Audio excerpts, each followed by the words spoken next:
JP 모건은 대표적으로 암호화폐 가상자산을 비판하는 그런 월가의 대표적인 은행입니다. 그런데 그런 JP 모건은 항상 언행 불일치를 합니다. 이제 제이미 다이먼은 맨날 비트코인을 비판을 하지만 사실상 가상자산 현물 ETF를 구입했다, 매입을 했다 이런 소식이 또 전해지면서 이 비트코인에 관한 기관 투자는 여전하구나 이런 것들을 좀 확인을 해볼 수가 있었습니다. JP 모건이 지난해 4분기 가상자산 현물 ETF 보유량이 100만 달러 이상인 것으로 밝혀졌습니다. 실제로 이제 우리나라도 그렇지만 미국 쪽에서는 이제 기업이 보유하고 있는 포트폴리오를 이제 공식적으로 제출을 해야 되잖아요. SEC 쪽에 그 서류가 있는데 이제 그게 제출이 된 거예요. 그래서 크립토 슬레이트가 인용한 JP 모건의 SEC 제출 증권 보유 현황 보고서 13F라고 하거든요. 우리는 요거를 이제 시장 참여자들은 많이 참고를 하면서 이런 기업들이 비트코인을 샀네, 이런 기업들이 비트코인 ETF를 샀네, 이런 거를 좀 파악을 많이 하는데요.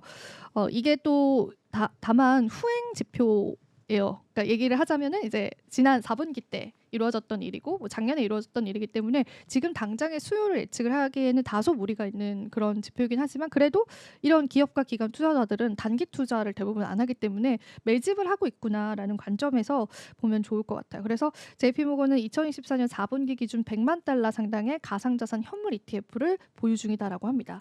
그런데 비트코인만 가지고 있는 게 아니에요. 이더리움도 샀습니다. 그래서 이 비트코인 현물 ETF 경우에는 96만 4,322달러 가량을 보유하고 있고요. 이더리움은 3만 9,569달러 상당을 보유 중인 것으로 파악이 됐습니다. 물론 이제 비트코인 대비해서는 조금 적은 물량이긴 하지만 이더리움 쪽에 관해서도 JP 모건이 이제 매수를 했다. 다만 이제 현물을 매수한 건 아니고요. 그 ETF를 보유를 했습니다. 그래서 이런 게 이제 기업들의 포트폴리오로 실제로 편입이 좀 되고 있다라는 그런 관점들 여러분들 살펴보시면 좋겠습니다.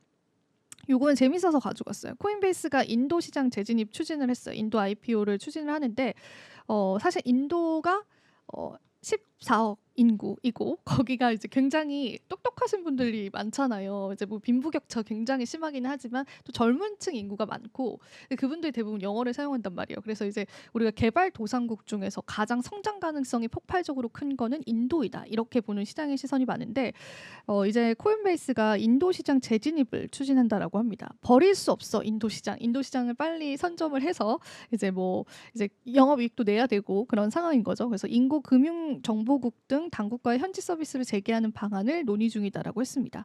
사실 코인베이스가 2023년도에도 이제 들어가려고 했었는데요. 규제 이슈로 현지 서비스를 좀 중단하기는 했었어요. 근데 이제 다시금 문을 두드리는 겁니다. 또 이제 인도 시장을 공략을 하겠다고. 그래서 이제 FIU 등 인도 금융당국은요. 해외 가상자산 거래소의 강경한 입장을 지금까지 취해왔습니다. 근데 이거는 사실 국내도 마찬가지예요. 우리가 바이낸스도 우리나라 규제 때문에 지금 한국어 서비스 지원 안 하잖아요. 그래서 이제 약간 폐쇄적인 그런 면이 있는 것 같아요. 그러니까 해외 거래소가 한국에서 들어와서 지사를 설립하거나 막 그런 부분들에 관해서 일단 폐쇄적인 국가들은 확실히 있는 것 같습니다. 그리고 이제 이 인도 금융당국에서 인도가 이제 가상자산 거래소가 인도에서 불법적으로 운영되고 있다 그렇게 지적을 했는데 사실 요거는 언제나 딴지 걸 때 나오는 약간 명분 같은 거 그렇게 생각을 해주시면 될 것 같고 바이낸스도 인도에서 사업을 잠시 중단했다가 지난해에 서비스를 재개했다고 해요. 그래서 코인베이스 측도 인도 시장을 긍정적으로 평가하고 있다라고 하면서 당국의 규정을 준수할 계획이다라고 그렇게 밝히기도 했습니다.